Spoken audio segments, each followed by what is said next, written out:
बिस्मिल्लाहिर्रहमानिर्रहीम। अस्सलाम वालेकुम नाज़रीन, मैं हूं इरफान हाशमी और आपको प्रोग्राम दो टोक में लंदन से खुश आमदीद कहता हूं। और इस्लामाबाद से हमारे साथ मौजूद हैं इब्राहिम राय साहब। राय साहब अस्सलाम वालेकुम। वालेकुम अस्सलाम। राय साहब, तीन खबरें हैं जिस पर हम तफसील से बात करेंगे। पहली खबर, army chief general Asim Munir और इमरान खान के मुतालिक एक डिटेल्ड खबर है हमारे पास। इसकी तफसील अपने सुनने वालों के साथ हम शेयर करेंगे। और फिर जेल से जमानत और सुपीरियर कोर्ट से खान साहब के मुतालिक भी खबर सामने आई है। इसका भी हाल अहवाल हम अपने सुनने वालों के सामने रखेंगे। और फिर राय साहब, जेल ही से एक और खबर इमरान खान की सेहत के मुतालिक भी आई है। इसको भी डिटेल से आज शामिल करेंगे दो टोक के अंदर। लेकिन राय साहब, सबसे पहले ये जो आर्मी चीफ और इमरान खान साहब के मुतालिक खबर आई, इसका एक मुकम्मल अहाता करते चलें। और ऐसे वक्त में जब इमरान खान के तमाम साथी उनको छोड़कर चले गए, पाकिस्तान तहरीक इंसाफ को तोड़ दिया गया, लोगों ने अपनी वफादारियां तब्दील कर ली, और ये सब कुछ 9 मई के वाकयात के बाद हुआ। हमने इसी प्लेटफॉर्म पर 9 मई के वाकयात की शदीद मजम्मत की, और जो लोग इसमें मुलविस थे, ऐसे तकरीबकार अनासिर, उनको पकड़ा जाना चाहिए और उनके खिलाफ कार्रवाइयां होनी चाहिए। लेकिन जो मुलविस नहीं है उसके खिलाफ ताकत का इस्तेमाल नहीं होना चाहिए। इसी प्लेटफॉर्म पे हमने ये बात की। अब राज साहब, ये जो 9 मई के वाकयात है ना, इसके ऊपर खान साहब की टीम के एक बहुत ही अहम रुकन का एक बयान सामने आ गया है। और ये बयान नहीं है बल्कि ये एक इंटरव्यू है। इससे पहले हमने प्रेस कॉन्फ्रेंसेस देखी थी और लोगों ने 9 मई के हवाले से प्रेस कॉन्फ्रेंसेस की, जिनमें फवाद चौधरी साहब शामिल हैं और बहुत सारे लोग शामिल थे जो प्रेस कॉन्फ्रेंसेस करते रहे और साइड पे होते रहे। और फिर उन्होंने सब ने जाकर एक अपनी नई जमात में शमूलियत इख्तियार कर ली, उसका बाकायदा ऐलान कर दिया गया। लेकिन ये इंटरव्यू पहली दफा हुआ है कि प्रेस कॉन्फ्रेंस नहीं हुई, इंटरव्यू हुआ। आपके साबिक वज़ीर दिफा परवेज खटक साहब ने भी प्रेस कॉन्फ्रेंस की थी, इंटरव्यू नहीं दिया। अब इस इंटरव्यू में उस्मान डार साहब ये कहते हैं कि पाकिस्तान तहरीक इंसाफ और सियासत छोड़ने का ऐलान कर रहा हूं, और 9 मई के हमलों का मकसद फौज पर दबाव डालकर army chief general Asim Munir को ओहदे से हटाना था। फिर उन्होंने ये भी कहा कि इमरान खान जो चार्जशीट उन्होंने जो पेश की है कि 9 मई के वाकयात का मंसूबा चेयरमैन पीटीआई की जेर सदारत जमान पाक में बनाया गया। चेयरमैन पीटीआई ने फौज से टकराव की पॉलिसी की क़यादत की। चेयरमैन पीटीआई की गिरफ्तारी की सूरत में हसास तनसीबात को निशाना बनाने की हिदायत दी गई। हसास तनसीबात को निशाना बनाने की हिदायत खुद चेयरमैन पीटीआई ने दी। चेयरमैन पीटीआई ने खुद को गिरफ्तारी से बचाने के लिए कारकुनों की जहन साजी की। कारकुनों को इंसानी ढाल के तौर पर इस्तेमाल किया गया। तहरीक इंसाफ का अक्टूबर 2022 में लॉन्ग मार्च जनरल आसिम मुनीर को बतौर आर्मी चीफ तैनाती रुकवाने के लिए किया गया था। 9 मई का वाकया एक दिन में रूनमा नहीं हुआ। हमारी मरकजी हुकूमत खत्म होने के बाद दो ग्रुप बन गए। एक ग्रुप में मुराद सईद, आजम सवाती, हमाद अजहर, फरूख हबीब थे। ये ग्रुप टकराव की सियासत पर यकीन रखता था। असद उमर अयूब, अली मोहम्मद खान, शफकत महमूद और मैं फौज के साथ मफाहमत की बात करते थे। जिस तरह इदारों पर हमले हुए, इसके बाद पीटीआई की बुनियादें हिल गई और चेयरमैन पीटीआई ने गिरफ्तारी से बचने के लिए ह्यूमन शील्ड का इस्तेमाल किया। 9 मई हमलों का मकसद फौज पर दबाव डालकर जनरल आसिम मुनीर को ओहदे से हटाना था। यह भी उस्मान डार की तरफ से इल्ज़ाम लगाया गया है। और इसके बाद राय साहब, उस्मान डार की वालदा का एक क्लिप भी वायरल हो रहा है पाकिस्तान में, और उन्होंने ख्वाजा आसिफ साहब के हवाले से बहुत सारी बातें कही और जवाब दिया है उन तमाम सवालों का जो इस वक्त पाकिस्तान की आवाम के जहनों में है। अच्छा राय साहब, इन हालात के अंदर इमरान खान की जमानत, अब उसका क्या बनेगा, ये एक बुनियादी सवाल है। हमने इस्लामाबाद हाई कोर्ट को देखा कि साइफर केस के अंदर इमरान खान की जमानत हुई नहीं है और केस के मेरिट्स पर अब मामला जो है वो आकर रुक गया है। हालांकि जमानत के मामले पर केस के मेरिट्स नहीं देखे जाते, कानूनी बात की जाती है। और इस मामले में वो खत जो गुम गया था उसकी बरामदगी होनी है इमरान खान साहब से। जिस्मानी रिमांड नहीं हुआ, जुडिशियल रिमांड कर दिया गया। सिर्फ इन कैमरा इस कार्रवाई जिसका हुक्म सादिर कर दिया गया है कि 9 अक्टूबर को दोपहर 2 बजे होगी, यही है कि टाइम बाय किया जाए और इमरान खान को दीवार के साथ मजीद लगा दिया जाए। और वाइब्स ये आ रही हैं कि जैसा उनकी बहन ने भी ये कहा कि इसी केस के अंदर इमरान खान को लंबे अरसे के लिए रखा जाएगा। राय साहब, your take on this. Khan साहब जेल में और अब उनकी जमानत और फिर अलीमा खान का ये कहना, किस तरह आप देख रहे हैं इसको? देखिए आशफी साहब, पहले उस्मान डार का जो एक नाम नहाद इंटरव्यू है, इसके अंदर दो बातें अहम हैं। एक तो ये कि इमरान खान साहब जब नैब के हाथों गिरफ़्तार हो गए थे, यानी नैब की तहवील में थे, गिरफ़्तारी तो उनकी राना सनाउल्लाह ने, आप ये कह लें कि इंतहाई चालाकी के साथ रेंजर्स के ज़रिए करवाई, ताकि इसका एक रद्द अमल भी आए, और फिर रद्द अमल आए तो ये कहा जाए कि तहरीक इंसाफ और पाकिस्तान के इस्टेब्लिशमेंट आमने सामने हैं। हालांकि ये गिरफ़्तारी बड़े आराम से इस्लामाबाद पुलिस के ज़रिए करवाई जा सकती थी, लेकिन इमरान खान साहब जब नैब की तहवील में चले गए तो नैब खुद ये तस्दीक कर रहा है कि इमरान खान साहब को फ़ोन करने की या किसी के साथ रब्ता करने की सहूलत मैसर नहीं थी। तो फिर इमरान खान साहब कैसे कह सकते थे या कैसे ये प्लान बना सकते थे कि फ़ौजी तनसीबात पर हमला किया जाए, या इमरान खान साहब इस किस्म का कोई मूव कैसे सोच सकते थे या उसको कैसे एग्जीक्यूट करवा सकते थे कि आर्मी चीफ को उनके ओहदे से हटवाने के लिए कोई साजिश की जाए। हाशमी साहब, इमरान खान साहब प्राइम मिनिस्टर रहे हैं, प्राइम मिनिस्टर रहे हैं, कोई नो आमूज नहीं है। 26 साल उनकी सियासत है। एक वाक़या जिससे ये पूरी थ्योरी जो सामने लाई गई है ये गलत साबित हो जाती है, वो वाक़या अपने व्यूअर्स के सामने रखना बड़ा ज़रूरी है। आप ये देखें कि इमरान खान साहब को ये पता था और 100% पता था कि जनाब बाजवा PDM के साथ मिलकर उनके ख़िलाफ़ जो तहरीक अदम एतमाद है इसको कामयाब करवा रहे हैं। अब तो ये बात इमरान खान साहब को भी पता थे, पूरी कौम को पता थी, और अब तो ख्वाजा आसिफ ने इसकी तस्दीक कर दी है कि जनाब बाजवा इस रजीम चेंज ऑपरेशन के मरकज़ी किरदार थे, और जनाब बाजवा ने हमें यकीन दहानी कराई थी कि आप पहले पंजाब की हुकूमत ले लें, फिर वफाक की हुकूमत ले लें। ख्वाजा आसिफ ये भी कहते हैं कि जनाब बाजवा ने ये कहा कि हमने इमरान खान को जितना बर्दाश्त करना था कर लिया। और एक अगर आप इजाजत दें, एक इजाजत दें, थोड़ा सा वो बल्कि वो सारा मेरा ना, मैं जो वाकया वो आगे पीछे हो जाएगा। Please continue. अच्छा, अब मुझे ये बताएं कि इमरान खान साहब प्राइम मिनिस्टर थे और इमरान खान साहब के पास ये इस्तेकाक था कि वो जनाब बाजवा को उनके ओहदे से हटा देते। इमरान खान साहब जब एक शख्स प्राइम मिनिस्टर होता है तो उसके पास ऑप्शंस खुले हुए होते हैं। मिसाल के तौर पर उस वक्त जो 76वें लॉन्ग कोर्स के जो लेफ्टिनेंट जनरल थे, जैसे मिसाल के तौर पर जनरल फैज़ अबीद, वो कोर कमांडर थे। इमरान खान साहब एक लॉबिंग कर सकते थे कि चलें ठीक है 76वें लॉन्ग कोर्स के, मिसाल के तौर पे कि चलें जनरल अज़हर अब्बास को मैं नया आर्मी चीफ तैनात कर दूंगा, और इसी तरह जनरल साहिर शमशाद मिर्ज़ा को मैं chairman joint chiefs of staff committee तैनात कर दूंगा। तो वो जनरल बाजवा को सैक करके, उनको बरतरफ करके अपनी हुकूमत बचाने के लिए एक आखिरी पत्ता खेल सकते थे। उस वक्त उनके पास ज़्यादा ऑप्शन थे। लेकिन इमरान खान साहब ने प्राइम मिनिस्टर होते हुए भी, जब उनके पास ये ऑप्शन थे, और जब आप प्राइम मिनिस्टर होते हैं तो आपकी फ़ौज के अंदर अगरचे कुछ जनरल आपके ख़िलाफ़ भी हो जाएं तो फ़ौज के अंदर आपकी अपनी बड़ी पेनिट्रेशन होती है। इसी तरह ISI या दीगर जो इदारे हैं उनके अंदर आपकी बड़ी पेनिट्रेशन होती है।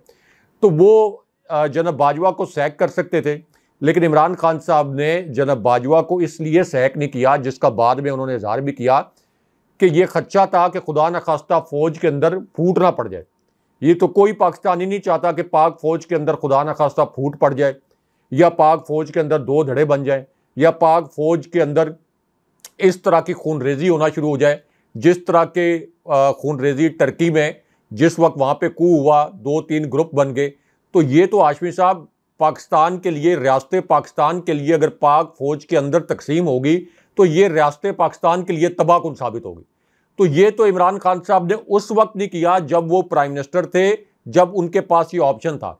जब इमरान खान साहब ऑपोजिशन में थे, जब इमरान खान साहब के खिलाफ तमाम इकदामात जनाब बाजवा की इस्टेब्लिशमेंट कर रही थी, उस वक्त जब इमरान खान साहब के पास ऑप्शंस बहुत महदूद हो गए थे, तो इमरान खान साहब उस वक्त किस तरह से ये प्लान कर सकते थे कि army chief general Asim Munir की तकर्री रोकी जाए। एक शख्स है जिसने army chief general Asim Munir की तकर्री रोकने की कोशिश की। अगर आप ये कहते हैं कि इमरान खान साहब जो रावलपिंडी का धरना लेके आए उसका मकसद ये था कि जनरल आसिम मुनीर को आर्मी चीफ बनने से रोका जाए, तो फिर तो इसका मतलब यह है कि इसके पीछे जनरल बाजवा थे, और जनरल बाजवा के मुतल्लिक ख्वाजा आसिफ ने एक मरतबा नहीं 3 मरतबा, सेनेटर इरफान सिद्दीकी ने एक मरतबा नहीं 3 मरतबा ये कहा कि जनाब बाजवा 6 माह की एक्सटेंशन मजीद चाहते थे। उन्होंने जनाब आसिम मुनीर का नाम जो समरी भेजी जानी थी GHQ से प्राइम मिनिस्टर हाउस नए आर्मी चीफ की तैनाती के लिए, उसमें जनाब आसिम मुनीर का नाम भेजने से इनिशियली इनकार कर दिया था, इस वजह से कि ताकि मुझे एक्सटेंशन मिल जाए। और फिर ख्वाजा आसिफ को ये स्टेटमेंट देना पड़ा था पार्लियामेंट के अंदर कि अब अगर GHQ से नाम ना आए तो हम आज खुद आर्मी चीफ के नाम का ऐलान कर देंगे। तो ये बात तो आर्मी चीफ जनाब आसिम मुनीर, पाकिस्तान की एजेंसीज ISI और मिलिट्री इंटेलिजेंस से ज़्यादा कोई नहीं जानता कि पाकिस्तान के अंदर किसी एक शख्स ने जनाब आसिम मुनीर की तकर्री रोकने की कोशिश की तो वो जनाब बाजवा थे। और इसकी गवाही कौन दे रहा है? ख्वाजा आसिफ, सेनेटर इरफान सिद्दीकी, मरियम औरंगजेब साहिबा, और पार्लियामेंट पे खड़े होकर राना सनाउल्लाह ने भी कहा कि GHQ से जो नाम नहीं आ रहे इसके पीछे एक बड़ी, आप ये कह लें कि उन्होंने कहा कि इसके पीछे एक बड़ा पेचीदा खेल हो सकता है। हाशमी साहब, एक और मैं जिस चीज़ का चश्मदीद गवाह हूं कि जिस वक्त GHQ से नाम मूव हुए और समरी मूव हुई तो मीडिया ने खबर चला दी कि बीच में लेफ्टिनेंट जनरल आसिम मुनीर का नाम भी शामिल है। लेकिन नून लीग के लोगों ने यह कहा कि जब तक ये समरी प्राइम मिनिस्टर हाउस में मौसूल नहीं हो जाती, हो सकता है कि इसके अंदर जनरल बाजवा की कोई गेम हो, उस वक्त तक ये खबर ना चलाई जाए। तो इसका मतलब यह है कि कौन ये सब कुछ कर रहा था? ये सब कुछ जनरल बाजवा कर रहे थे, जो 6 माह की एक्सटेंशन और लेना चाहते थे। अब तो शहबाज शरीफ ने भी मान लिया है, नवाज शरीफ ने भी मान लिया है। अच्छा, अब आ जाएं कि इमरान खान साहब को खुदा न खास्ता मुसल्लह बगावत करवाना चाहते थे या army chief general Asim Munir को 9 मई के वाक़यात के नतीजे में इमरान खान साहब कोई आर्मी चीफ को हटाना चाहते थे। इससे कोई मज़ीका खेज बात नहीं हो सकती। क्यों? 9 मई को अगर इमरान खान साहब ने कोई बगावत करवानी होती तो 9 मई को जो लोग बाहर निकले PTI के, क्या इनके पास कोई हथियार थे? क्या इनके पास कोई गोला बारूद था? क्या इनके पास बंदूकें थी? क्या इनके पास कोई ऐसी चीज़ थी जिसके ज़रिए पाक फौज जैसी ताकत के ख़िलाफ़ इतना बड़ा महाज खोला जा सके? इनके पास क्या किसी ने देखे कि कोई पेट्रोल बम या कनस्तर थे, तेल के कनस्तर? ये इटसेल्फ एक बहुत बड़ा सवाल है कि जहाँ जहाँ आग लगी वहाँ आग लगी कैसे? मियाँ वाली का जो जहाज़ चौक है वहाँ पर इतने बड़े मैसिव लेवल पर जो आग लगी वो कैसे लगी? क्योंकि फुटेजेस में तो नज़र नहीं आ रहा कि PTI के लोग कोई तेल के कनस्तर लेके जा रहे हों, तेल के ड्रम लेके जा रहे हों, और खाली हाथ कभी कोई बगावत हो सकती है, वो भी पाक फौज के खिलाफ इस तरह की बगावत हो सकती है। जबकि इमरान खान साहब ने तकरीरों में ऑन रिकॉर्ड, आज भी तकरीरें पढ़ी हैं, इमरान खान साहब ने ये अल्फाज बोले कि अगर कोई लीडर अपनी फ़ौज से लड़े और वो लीडर अगर अपनी फ़ौज से जीत भी जाए तो उसकी रियासत हार जाती है। और पाकिस्तान जैसे मुल्क, मिडल ईस्ट में जिस किस्म के ममालिक हैं, यहाँ पर तो इमरान खान साहब ने बार बार कहा कि फ़ौज को तकसीम करने का मकसद ये होगा कि आप अपनी रियासत को तबाह बर्बाद कर रहे हैं। ये चीज़ें ऑन रिकॉर्ड हैं, बार बार इमरान खान साहब ने ये बातें की। इमरान खान साहब ने यह भी कहा कि उन्होंने army chief general Asim Munir को पैगामात भी भिजवाए। लेकिन ये जो सारा ड्रामा, ये परसेप्शन क्रिएट किया, ये सारा ड्रामा किया, ये सारा परसेप्शन क्रिएट किया शहबाज शरीफ ने, शरीफ ख़ानदान ने, ये तासुर बनाने के लिए कि army chief general Asim Munir और इमरान खान साहब आमने सामने हैं। इसके अंदर एक और बड़ा अहम नुक्ता है, क्योंकि मैं एक सहाफ़ी के तौर पर GHQ से जुड़ी खबरें इकट्ठी करता हूँ, प्राइम मिनिस्टर ऑफिस से जुड़ी खबरें इकट्ठी करता हूँ, दफ्तर खारजा से जुड़ी खबरें इकट्ठी करता हूँ। तो GHQ के अंदर भी ये जो लाहौर के जो कोर कमांडर का कोर्ट मार्शल हुआ, इसी तरह बहुत से जो ऑफिसर हैं जिनको नेग्लिजेंस के ऊपर बरतरफ किया गया, तो हमारी जो ज़राए से उस वक्त बात हुई थी, उन्होंने कहा कि पाक फ़ौज के अंदर कोई ऐसी सिचुएशन नहीं थी कि जहां पर पाक फ़ौज की क़यादत को हटाने के लिए अंदरूनी को कोशिश की गई हो। यानी पाक फ़ौज के अंदर कोई रिफ्ट नहीं थी, कोई ऐसा नहीं था कि 3-4 जनरल्स कोई army chief general Asim Munir के ख़िलाफ़ एक्टिव हों और उन्होंने army chief general Asim Munir को हटाने के लिए कोई साजिश की हो और इमरान खान साहब से कोई साजबाज की हो, या इंटरनल कुछ भी नहीं था। ये सारा मामला था जो कोर्ट मार्शल हुए हैं, ये हुए हैं नेग्लिजेंस के ऊपर, गफलत के ऊपर हुए हैं कि आपने गफलत क्यों बरती जब लाहौर के कोर कमांडर हाउस के ऊपर हमला हो रहा था, जब वहाँ पे जलाओ घेराव हो रहा था। तो GHQ खुद भी ये नहीं कह रहा कि आर्मी चीफ को हटाने के लिए, जो कि पाकिस्तान जैसे मुल्क में हाशमी साहब इसके तबाहकुन नताइज निकलते। खुदा ना खास्ता ये सिर्फ कोई जनरल आसिम मुनीर की बात नहीं है, ये किसी भी आर्मी चीफ के खिलाफ इस तरह का इंटरनल कू हो तो इसके रियासत के लिए तबाहकुन नताइज हो सकते हैं। तो इसलिए GHQ भी इस बात पे कन्विंस्ड नहीं है। DG ISPR इससे पहले कई मरतबा प्रेस कॉन्फ्रेंस कर चुके हैं, कभी कोई जराए से भी खबर ऐसी नहीं आई। यानी ISPR के पास 2-3 जराए होते हैं जिसके जरिए वो अपना मौका बयान कर सकते हैं। एक कि DG ISPR प्रेस कॉन्फ्रेंस कर दें, एक ये कि ट्विटर के जरिए ट्वीट कर दें, लेकिन अमूमन हसास मामलात पे ट्वीट नहीं की जाती क्योंकि ये मॉनिटर होता है। इंडिया में भी मॉनिटर होता है, दीगर ममालिक में मॉनिटर होता है। एक तरीकाकार ये होता है कि जराए के जरिए जराए से किसी सहाफ़ी को खबर दे दी जाए। तो आज तक जिस दिन ये उस्मान डार का इंटरव्यू हुआ है, आज तक हमने ये खबर ना सुनी ना पढ़ी कि GHQ के जराए से ये खबर सामने लाई गई हो कि आर्मी चीफ के खिलाफ फौज के अंदर से कोई ऐसा रिजेंटमेंट उठा या उनके खिलाफ फौज के अंदर से कुछ हो रहा था। तो GHQ भी इस बात को नहीं मान रहा। तो ये जो अब उस्मान डार का इंटरव्यू है जिसमें ये बात की गई है, ये तो कोई मानने के लिए तैयार ही नहीं होगा। और सबसे अहम बात ये हाशमी साहब कि इमरान खान साहब जो पाकिस्तान के अंदर एक वफाक की अलामत है, इमरान खान साहब जो पाकिस्तान के अंदर वाहिद बाइंडिंग फोर्स हैं, इमरान खान साहब को ये सूट ही नहीं करता कि पाकिस्तान के अंदर इस तरह से इंतशार पैदा हो। ये इंतशार तो सूट करता है उन इलाकाई जमातों को जो कि इंतशार की सियासत में इक़्तिदार का रास्ता ढूंढने की कोशिश करते हैं। तो इसलिए ये आप कह लें कि जिन हालात में इंटरव्यू हुआ है, इसके मुतल्लिक हम सबको पता है कि पहले इस्लामाबाद हाई कोर्ट के जज ने कहा था कि असद उमर को हम तो रिहा कर रहे हैं, लेकिन उसी वक्त वो रिहाई उनको मिलेगी जब वो प्रेस कॉन्फ्रेंस करेंगे।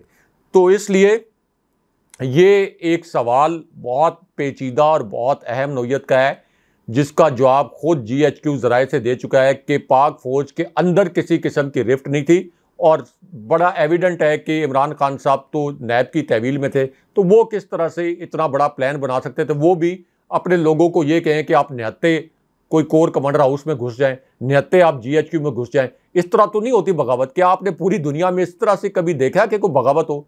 तो इसलिए इसकी कोई अहमियत नहीं है। अच्छा राय साहब, साइफर केस में ऑब्वियसली इसकी एक हियरिंग हुई और 1 घंटा ये हियरिंग जारी रही है और पहली दफा शाह महमूद कुरैशी साहब और इमरान खान की मुलाकात भी हुई है।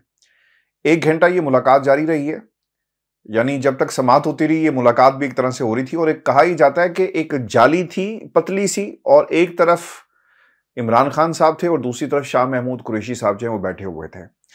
राज साहब, एक तो खान साहब की सेहत के हवाले से खबर ये आ रही है कि एक वज़न उनका कम हो गया है और इस पर तशवीश का इजहार जो है उनकी बहनों की तरफ से भी किया गया और उन्होंने कहा कि इमरान खान को वो सहूलियात जो उनके प्रोटोकॉल के मुताबिक हैं वो नहीं दी जा रही। अच्छा, अब इसमें ना इंटरेस्टिंग बात ये है कि अगर कोई मुलजिम हो और मुजरिम हो तो मुजरिम के हकूक सब लोगों को याद होते हैं और जेल मैनुअल भी मौजूद है जिसमें आपने किस तरह रखना है, लेकिन मुलजिम के हकूक कोई मानने को तैयार नहीं है और इमरान खान को वो सहूलियात नहीं दी जा रही जो उनका प्रोटोकॉल है और जिस तरह से उन्हें दी जानी चाहिए। राय साहब, अब हो ये रहा है कि एक तो खान साहब का वजन कम हुआ है लेकिन इरादे उनके नहीं टूटे और बल्कि उन्होंने अपने वकला की जो टीम है कुछ पैगामात कौम के नाम भेजे हैं। एक, आने वाले दिनों में जब अगर कहीं भूले से भी इंतखाबात का ऐलान कर दिया जाता है तो पाकिस्तान तहरीक इंसाफ का क्या मौक़िफ़ होगा,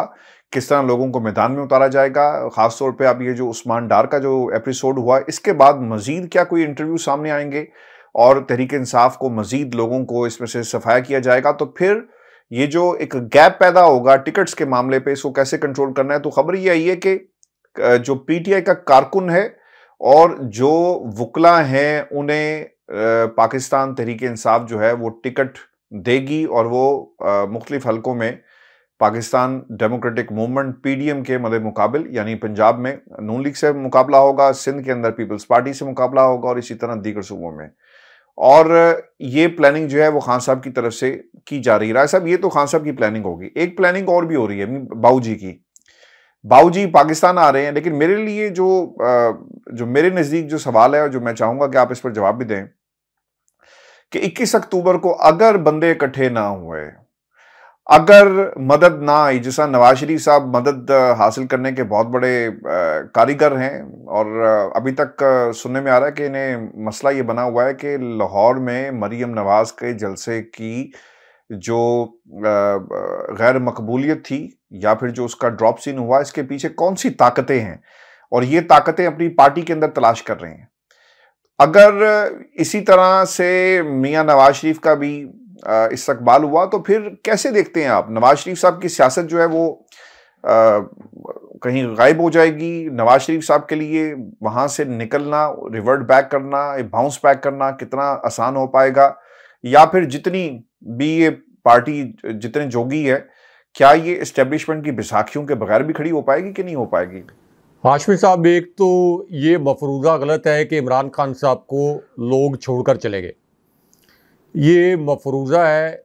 आप अगर ज़मीनी हक़ाइक़ देखें कि एक लीडर इतना अगर पॉपुलर हो कि वो जेल के अंदर हो, उसकी पार्टी को मुकम्मल तौर पर क्रश करने के लिए हर किस्म के वसाइल इस्तेमाल किए जा रहे हों, सोशल मीडिया पर क्रैकडाउन किया जा रहा हो, उसकी पार्टी के रहनुमाओं के घरों पर छापे मारे जा रहे हों, उनके कारोबार तबाह किए जा रहे हों, और इसके बावजूद कि लोगों को ये खदशा हो कि इस पार्टी को इलेक्शन के अंदर जाने ही नहीं दिया जाएगा, यानी तहरीक इंसाफ को इलेक्शन के अंदर जाने ही नहीं दिया जाएगा, उसके बावजूद 74% लोग अगर उस पार्टी के साथ खड़े हैं, 74% पाकिस्तानी अगर उस लीडर के साथ खड़े हैं, तो इसका मतलब यह है कि कोई भी पीटीआई का लीडर अपनी मर्जी से इतना बड़ा ब्लंडर नहीं कर सकता कि इस सूरत-ए-हाल में इतनी मकबूल पार्टी को आज खुद छोड़ के जाए या आज खुद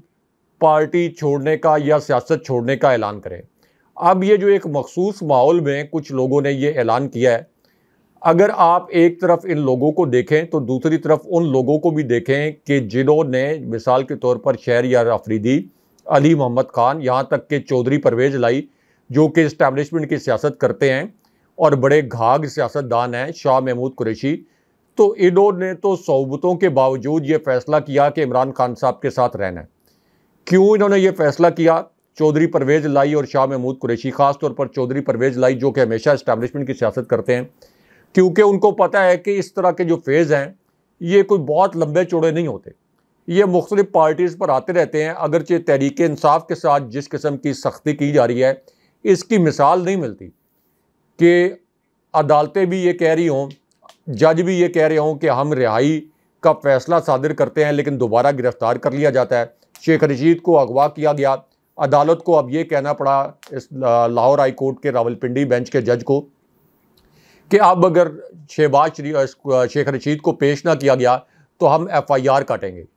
तो हाशमी साहब, इस पूरी सूरत-ए-हाल में भी ये लोग इसलिए खड़े हैं कि इनको पता है कि ये अंधेरी रात बहुत ज़्यादा देर तक नहीं रहेगी, इसके बाद एक सवेरा तुलू होना है और सियासत फिर इमरान खान साहब की है या उनकी है जो इमरान खान साहब के साथ जुड़ के डट के खड़े रहेंगे, और किसी की सियासत नहीं है। आप अभी भी देख लें कि अभी भी ये जो पहले पंजाब इलेक्शन से जो इन्होंने राय फरार अख्तियार की, अब ये जो कौमी असम्बली के इलेक्शन से राय फरार अख्तियार कर रहे हैं, इसके बावजूद कि इमरान खान साहब को बोगस तरीन केस में जेल में डाला हुआ है, इसके बावजूद कि एक मैसिव रिगिंग का प्लान बनाया हुआ है, लेकिन उसके बावजूद इनको ये पता है कि इतने बड़े पैमाने पर धांधली करना तकरीबन नामुमकिन हो जाएगा कि इमरान खान साहब को हराया जा सके। इसलिए अब इलेक्शन कमीशन को इस्तेमाल करके तहरीक इंसाफ को कलअदम करवाने का एक नया घिनौना प्लान तश्कील दिया गया है। तो इसका मतलब यह है कि इमरान खान साहब को किसी ने नहीं छोड़ा। इमरान खान साहब के मुतल्लिक जिस तरह कहा जाता है कि एक डायरी लेकर वो प्राइम मिनिस्टर हाउस से निकले थे, लेकिन अब पूरा पाकिस्तान उनके साथ खड़ा है। अगर पूरा पाकिस्तान उनके साथ ना खड़ा होता तो हाशमी साहब शायद हो सकता है कि इमरान खान साहब के हौसले भी कुछ पस्त हुए थे। इस वक्त इमरान खान साहब भी जो इतनी दलेरी के साथ, इस्तकामत के साथ जेल काट रहे हैं, जहां से उन्होंने ये पैगाम भी दिया कि ये मुझे किसी सूरत नहीं झुका सकते, मेरी उम्र 500 साल 1000 साल भी हो तो मैं 1000 साल भी जेल काटने के लिए तैयार हूं, क्योंकि उनको ये पता है कि कौम मेरे साथ खड़ी हो गई है, कौम ने खौफ के बुत तोड़ डाले। तो इस वजह से ये 4, 6, 10, 15 जो लोग हैं जो पीटीआई छोड़कर गए हैं, नाम नेहाद लीडर, इनसे कोई फ़र्क नहीं पड़ता। इमरान खान साहब खम्बों को टिकट देंगे तो उनको भी वोट मिलेंगे।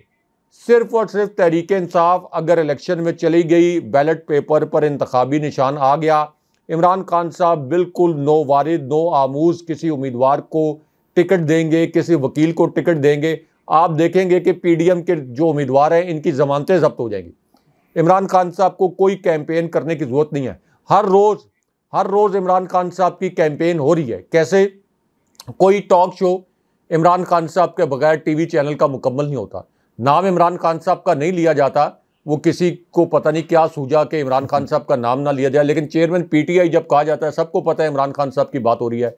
दिन के अंदर 500 वीलॉग न्यूज़ के जो हो रहे हैं वो सारे इमरान खान साहब के मुतल्लिक हो रहे हैं। नून लीग के जो करीबी साफ़ी वीलॉग करते हैं वो भी इमरान खान साहब के नाम के बगैर वीलॉग नहीं कर सकते। तो इमरान खान साहब की तो कैंपेन हो रही है, क्योंकि इमरान खान साहब हर घर के अंदर, हर मोबाइल के अंदर, हर टैब के अंदर, हर कंप्यूटर के अंदर, हर लैपटॉप के अंदर इमरान खान ही इमरान खान है। तो पाकिस्तान की सियासत सिर्फ इमरान खान है, बाकी शरीफ ख़ानदान इज़ डन एंड डस्टेड। शरीफ ख़ानदान का अंजाम आप देख चुके हैं कि पूरी रियासती मशीनरी इस्तेमाल करके लाहौर में जो छोटी सी जलसी की है मरियम नवाज़ ने, इसके ऊपर नवाज शरीफ ने तहकीकात के ऑर्डर जारी कर दिए कि ये हमारे साथ हुआ क्या है। तो वो तो उनको तो आपस में वो लड़ पड़े हैं। इतना पैनिक है शरीफ ख़ानदान में कि वो आपस में लड़ पड़े हैं कि एक तरफ इमरान खान साहब की मकबूलियत और सारा बोझ उन्होंने एस्टेब्लिशमेंट पर डाल दिया है कि अब आप निपटें और अब आप बताएं कि अगला इलेक्शन कितने बड़े पैमाने पर रिग करके हमें जितवाना है। तो इसलिए इमरान खान साहब को सियासत से आउट करना, सियासत से माइनस करना, ये अब साबित हो चुका है कि नामुमकिन है। यानी अब तक अगर ये मुमकिन होता तो ये कर चुके होते। इमरान खान साहब को हर हरबा आजमाने के बावजूद, उन पर कातलाना हमले के बावजूद, ये अब नामुमकिन हो गया है।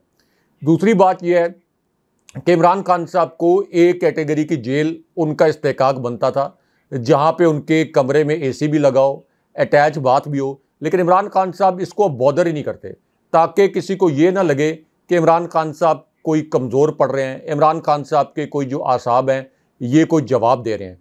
अब यहाँ पर अदलिया के ऊपर सवाल खड़ा होता है कि अदलिया कितने अरसे तक ये अंधेर नगरी बर्दाश्त करेगी, क्योंकि जस्टिस फायज ईसा का जो क्लॉक है ये एंटी क्लॉक वाइज अब चलना शुरू हो गया। ये जो टिक टिक सुई चलती है ना, अब ये उल्टी चल रही है, क्योंकि 1 साल का तो उनका टेन्योर है। 1 साल गुजरते हुए कितना वक्त लगता है। तो ये सारा जो दाग है ये जस्टिस फायज ईसा की साख पर लगेगा कि आप चीफ जस्टिस थे, अदलिया के सरबराह थे, आपके होते हुए किस किस्म की अंधेर नगरी हो रही थी। तो इसलिए हाशमी साहब, ये जो इस वक्त नून लीग की करीबी तंजीमें भी सर्वे करा रही हैं, उसी वजह से ये इस वक्त शरीफ ख़ानदान खौफजदा है और नवाज शरीफ की वापसी के मुतल्लिक नित नए किस्म के प्लान बनाकर नित नई फरमाइशें इस्टेब्लिशमेंट के सामने रखी जा रही हैं।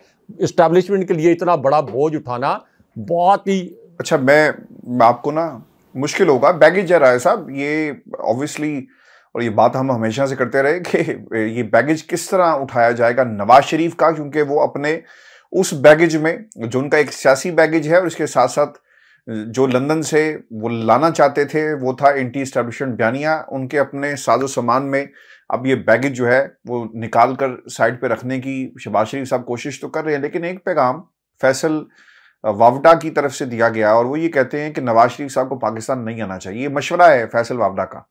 अब यकीन किस बुनियाद पर वो दे रहे हैं, उन्होंने इसका भी जवाब दिया कि पाकिस्तान मरियम के जलसे में 500 लोग नहीं थे और 5 लाख लोग मीनार पाकिस्तान में कैसे आएंगे। राज साहब, फैसल वावडा बात तो ये ठीक कर रहे हैं कि मियाँ साहब को ये मशवरा है कि ना आए, क्योंकि अगर 21 अक्टूबर को लोग ना निकले तो यकीनन इनकी सियासत का जनाजा जरूर निकल जाएगा। फिर ये भी एक बात बड़ी इंपॉर्टेंट है कि अभी कसर है कोई नहीं, जरा धूम से निकलेगा ना, अभी जरा धूम से नहीं निकला। ये मियाँ साहब ने आना है, जनाजा निकलेगा और फिर उस कब्र के ऊपर, इनकी सियासी कब्र के ऊपर कतबा भी लगेगा। नून लीग और फजल रहमान को अंधेरे के सिवा कुछ नहीं मिलेगा। पाकिस्तान पीपल्स पार्टी, खुर्शीद शाह साहब का भी ये बयान सामने आया। पीपल्स पार्टी का खिलाफ बोलना एक समझ में आता है, क्योंकि जिस तरह से उन्हें दीवार के साथ उनके मुकदमात, यानी ये भी अंधेर नकरी ऐसी है। काजी साहब की अदालत शायद खुलेगी कि नहीं खुलेगी कि आप यूसुफ रज़ा गिलानी को तोशाखाना में और ओमनी ग्रुप वाला जो केस था उसके अंदर आसिफ अली जरदारी को नोटिस कर देते हैं, लेकिन तोशाखाना में नवाज शरीफ को नोटिस क्यों नहीं होते राय साहब। इसकी कोई मंतक हमें समझाएगा? ये एक ऑब्वियस सी बात है ना, पीपल्स पार्टी जो है वो अगर इस तरह के बयानिए दे रही है तो ऑब्वियसली कल को इन्होंने इन्हीं के साथ मिलकर हुकूमत बनानी है मंतक। तो ये एक नवाज शरीफ को नोटिस क्यों नहीं हो रहा है साहब? क्यों नहीं करते नोटिस? मैं मंतक बताता हूँ क्यों नहीं करते? मैं बता देता हूँ मंतक की। आपने दिलचस्प बात की है। देखिए, मंतक ये है, पीपल्स पार्टी ये नहीं कह रही कि हम चोर नहीं हैं। पीपल्स पार्टी ये नहीं कह रही कि यूसुफ रजा गिलानी के खिलाफ तोशाखाना केस नहीं खुलना चाहिए और हमने चोरी नहीं की, या वो ये नहीं कह रहे कि जाली बैंक अकाउंट्स नहीं खुलना चाहिए। वो कह रहे हैं चोर तो शरीफ खानदान भी है, तो सिर्फ हमारे केस क्यों खोल रहे हैं, उनके भी खोलें। असल वो मंतक ये दे रहे हैं, वो कतन ये नहीं कह रहे कि हम साफ हैं तो हमारे खिलाफ केस क्यों खोल रहे हैं, वो ये कह रहे हैं कि उनके भी खोलें। नंबर 2, फैसल वोडा जो कुछ कह रहे हैं तो वो आपने सुना है ना कि मैं नहीं बोलती मेरे विच मेरा यार बोलदा। ये सुना है ना आपने? तो फैसल वोडा किन के यार हैं? फैसल वोडा ने जो प्रेस कॉन्फ्रेंस की थी इमरान खान साहब के मुतल्लिक, वो किसके कहने पर की थी? उनके हाथ में किसकी पर्चियां थी? फैसल वोडा की आपारा में किसके साथ दोस्तियां हैं? सबको पता है। तो इसका मतलब यह है कि फैसल वोडा के जो यार हैं, यानी मैं नहीं बोलती मेरे विच मेरा यार बोलदा, ये इस्टेब्लिशमेंट का पैगाम है कि नवाज शरीफ साहब आप तो 500 लोग इकट्ठे नहीं कर सकते। आपकी बेटी ने जलसा किया लेकिन वो जलसा फ्लॉप हो गया, मुकम्मल तौर पर कोलैप्स हो गया। तो आप बराए मेहरबानी हमारे ऊपर इतना बोझ मत डालने की कोशिश करें कि हम आपकी नहली भी ख़त्म करवाएं, आपको गारंटीज़ भी लेके दें अदलिया से कि आपको जेल नहीं जाना पड़ेगा। उसके बाद आप हमसे ये तवक्को भी करें कि हम आपको प्राइम मिनिस्टर बनाने के लिए मैसिव लेवल पर रिगिंग करें, और उसके बाद फिर आप किसी मौके पर आके हो सकता है कि अपने सियासी मकासद पूरी करवाने के लिए हमसे छेड़छाड़ भी करें, जैसे नवाज शरीफ से पहले भी करते रहे। तो इस्टेब्लिशमेंट जैसे शहबाज शरीफ ने गुजरांवाला वाली मुलाकात को बुनियाद बनाकर एक नाम निहाद पैगाम पहुंचाया था नवाज शरीफ को कि इस्टेब्लिशमेंट नहीं चाहती कि आप वापस आएँ, और इस्टेब्लिशमेंट कंफर्टेबल नहीं है या इस्टेब्लिशमेंट को गारंटी देने के मूड में नहीं है। तो इस्टेब्लिशमेंट तो कंफर्टेबल है शहबाज शरीफ के साथ, और मरियम नवाज इस वक्त इसलिए डिस्टर्ब हैं, ये जो एडवेंचर करा रही हैं नवाज शरीफ से कि आप हर सूरत में आएँ, क्योंकि वो इस वजह से डिस्टर्ब हैं। उनको पता है कि चाचू मरियम नवाज के चाचू किस किस्म का खेल खेल रहे हैं, इसलिए मरियम नवाज भी अब ये चाहती हैं कि नवाज शरीफ वापस आएँ, तो नवाज शरीफ के ही बैनर लगें, नवाज शरीफ के कतबे लगें, नवाज शरीफ ही तकरीरें करें। लेकिन हाशमी साहब, नवाज शरीफ आप जो मर्जी बयानियाँ बनाएं, नाम ने आज जो बयानियाँ जो मर्जी बनाएं, ख़ुद को एंटी इस्टेब्लिशमेंट जाहिर करने की कोशिश करें। वैसे तो फैसल वोडा ने यह भी कहा है कि उनका सॉफ्टवेयर अपडेट हो गया है। नवाज शरीफ वापस आएंगे उससे नून लीग को उल्टा मजीद नुकसान होगा। वो इलाकाई पार्टी तो बन चुकी है, उल्टा मजीद नुकसान होगा, इस्टेब्लिशमेंट पर मजीद बोझ बढ़ जाएगा।